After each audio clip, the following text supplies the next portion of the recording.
Welcome to The Planner's Perspective with Jessie Kara. This is the podcast for wedding planners and couples navigating South Asian weddings and everything that comes with them. Culture, family dynamics, money, design, expectations, and the real conversations no one prepares you for. I'm Jessie Kara, a South Asian wedding planner and educator trusted by couples and families when things get complicated. Here we go beyond timelines and Pinterest boards and talk about what actually happens behind the scenes. If you're a planner stepping into South Asian weddings or a couple who wants to understand the process more deeply, you're in the right place. Let's get into it. Welcome back to The Planner's Perspective. I'm Jessie Kara, award-winning South Asian wedding planner and designer. Today, I want to do something a little different because you may have just found this podcast, or maybe you've been listening to it since it came out, and you may be thinking, who is she? Why does what she say matter? Like, who gives her the authority? Where is this coming from? And that's fair, because I don't think I've ever really sat down and walked you through how my entrepreneurial journey started. And I don't think I'd quite really did an introduction about my past at the beginning of this podcast. So this is not a polished version. It's not the version to make everything make sense, but it's the real version of who I am and how I got here. Because really, truly, there was really no plan. I did not start off trying to build what I've now built. There was no strategy. There really was no moment where I decided I was going to build a business and become who I am today. This started from one very simple place. I wanted something for my wedding, and I was told it wasn't in the budget. I'm an oldest daughter. We don't take that very well. I wanted chair covers for my wedding reception. At that time, they were like new to the market. They were expensive for those days, like what was considered an acceptable price. But at that time, they completely transformed the space. They made everything feel elevated and finished and intentional. And I remember being told just casually that they just weren't an option. But for me, it wasn't just about the chair covers. It was about how I wanted my wedding to feel. So instead of letting it go, I said, bet. And I decided to do something about it.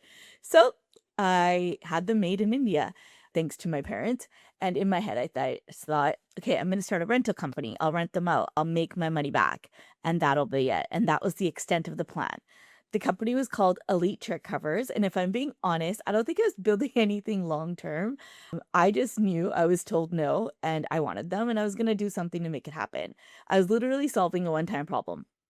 Now, what I didn't think about was everything that came with that decision. I didn't think about setup time, tear down, logistics, labor, timelines, even something as basic as access to the venue.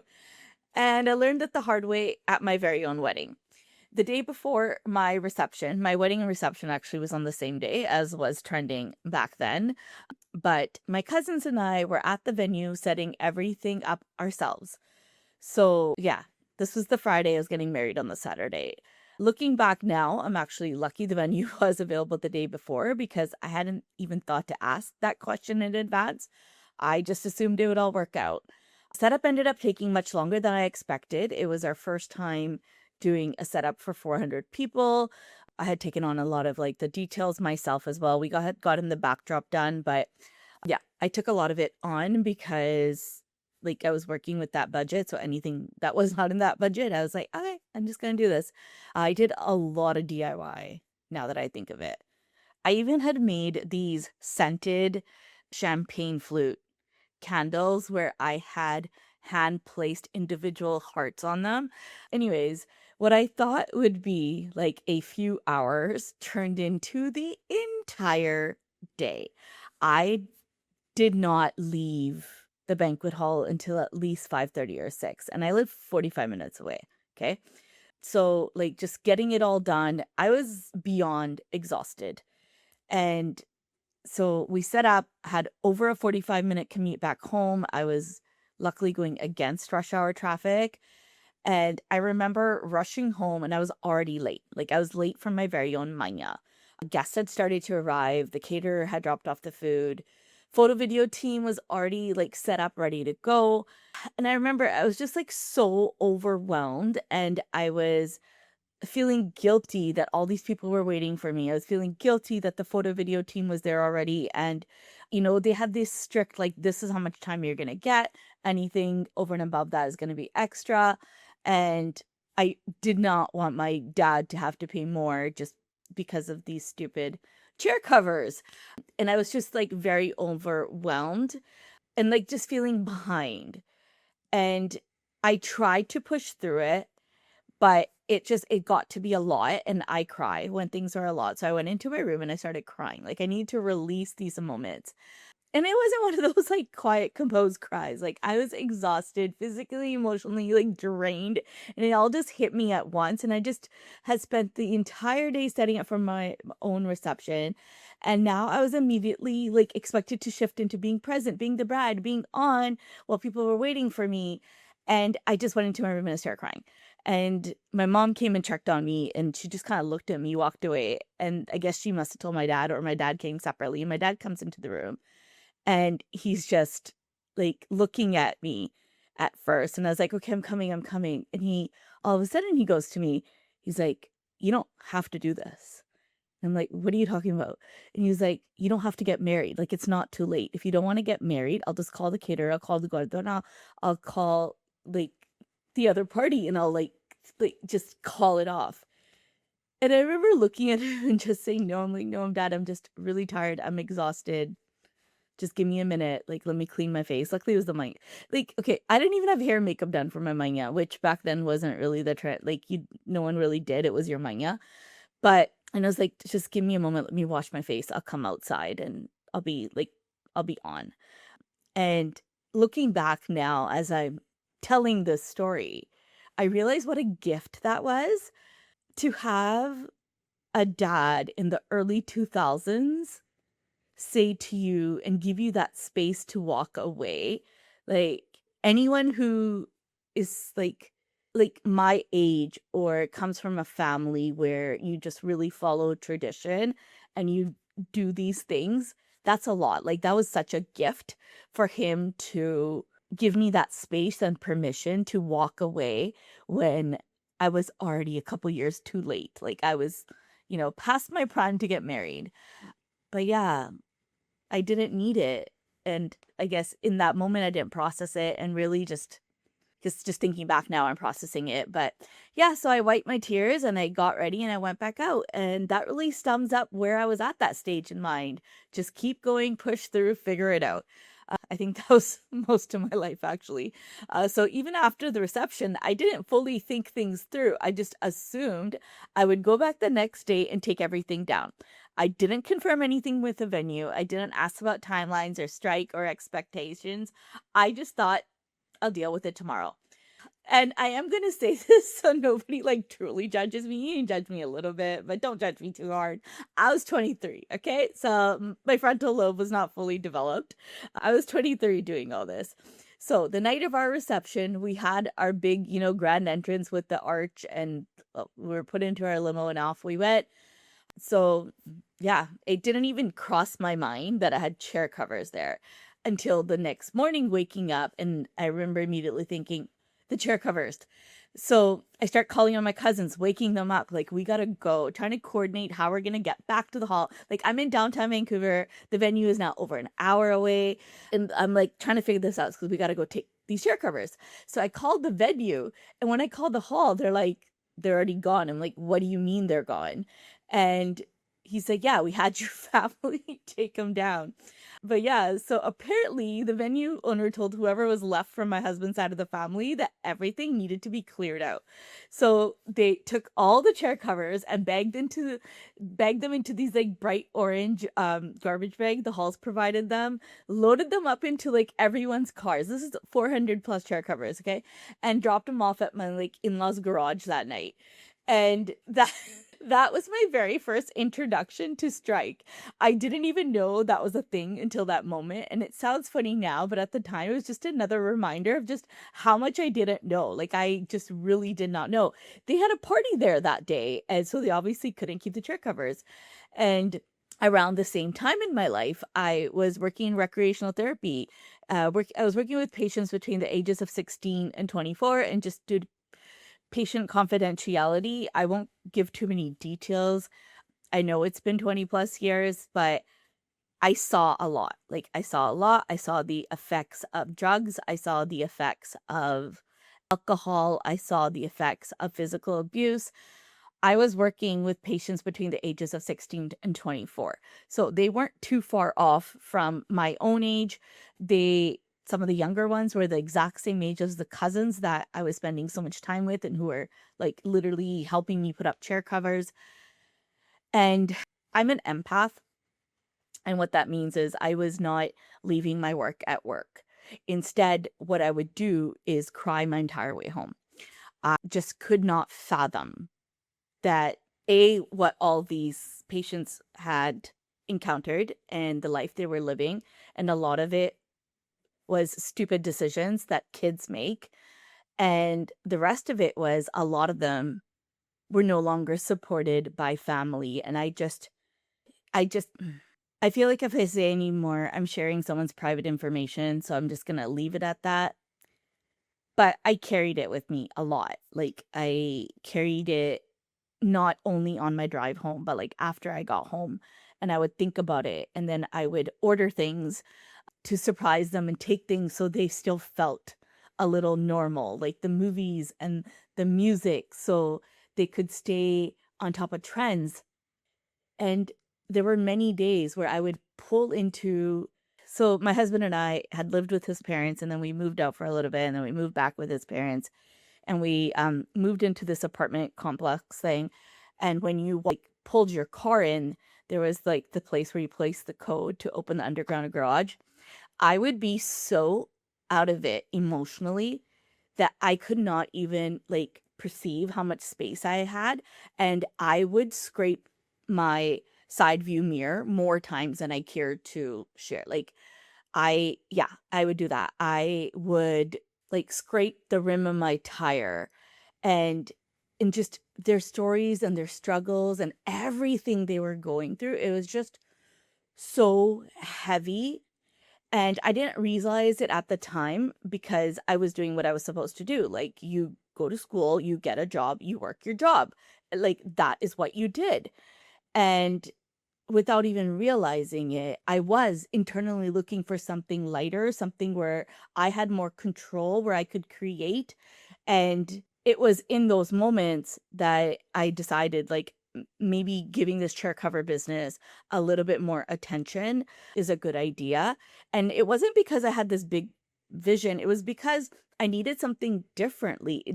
I needed something where when I left work, I wasn't carrying all these emotions. Now, at the same time, I was also doing hair and makeup. So I did some bridal, but mostly like hair and makeup was very different back then. Okay. All these steps and the highlight and contour, all that fun stuff didn't really exist. But I was doing hair and makeup. So what I would do is when I would be doing someone's hair and makeup, I would get like I would tell them about the chair covers.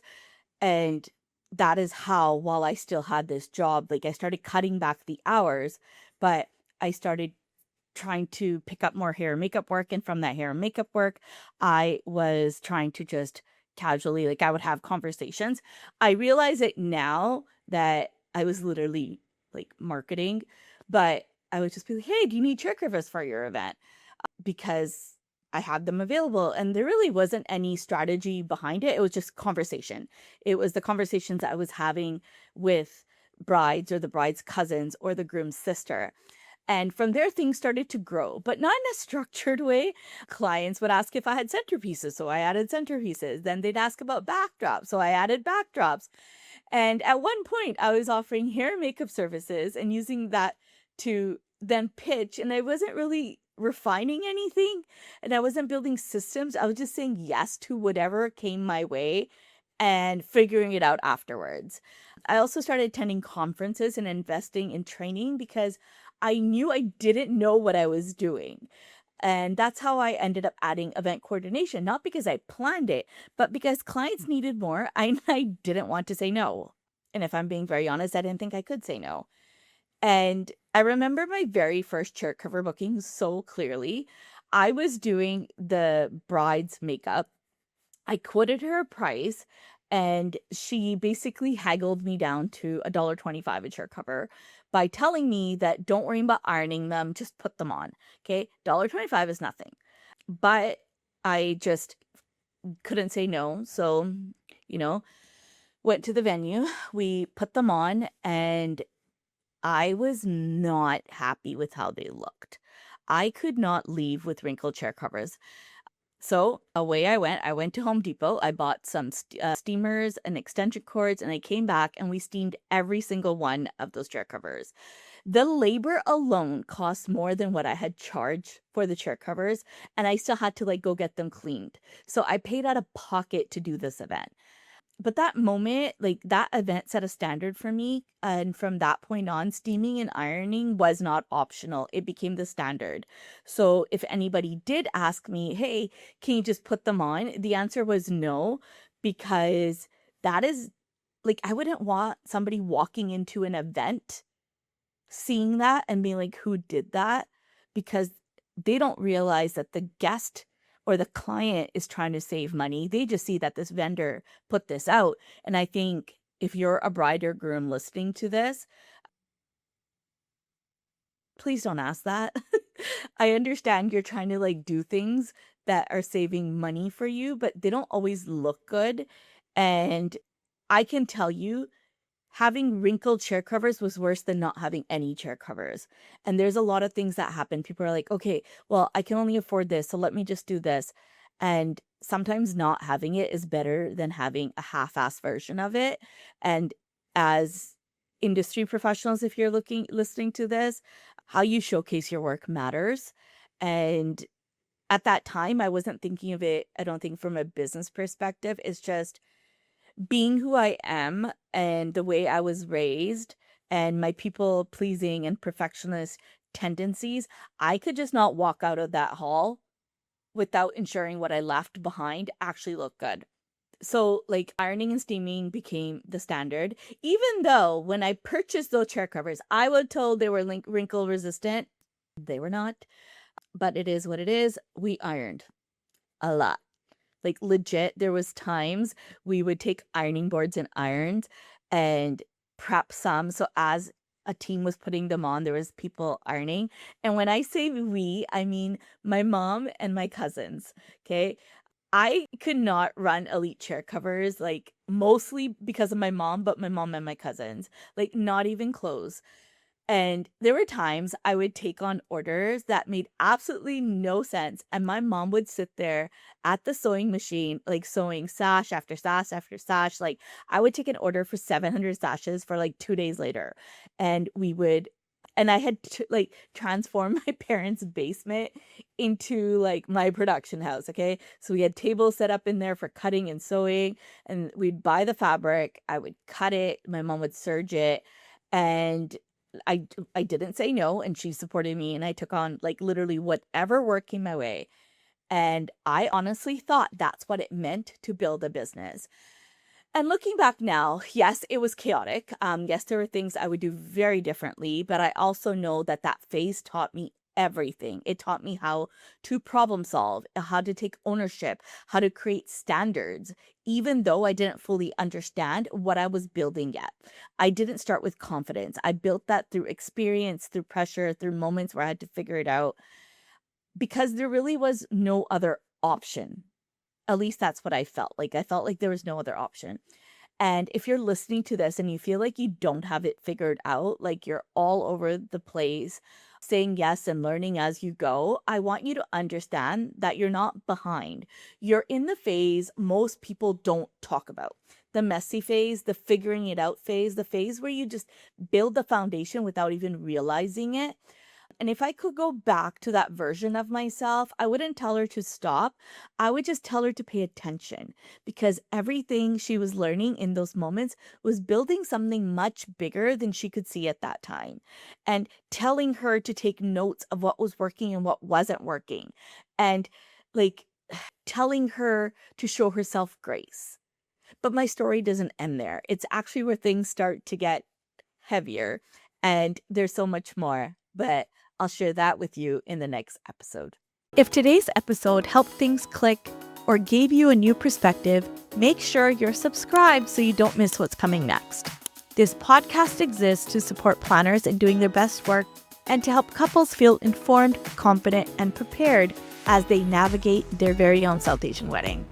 If there's something specific you want me to talk about, an episode idea you'd love to hear, a planning story you want to share, or a question you're sitting with, there's a link in the show notes where you can send it all in.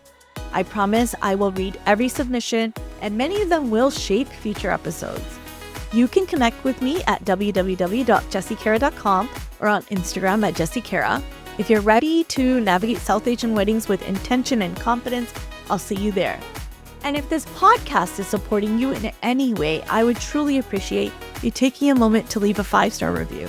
It helps more planners and couples find these conversations and keep the space growing.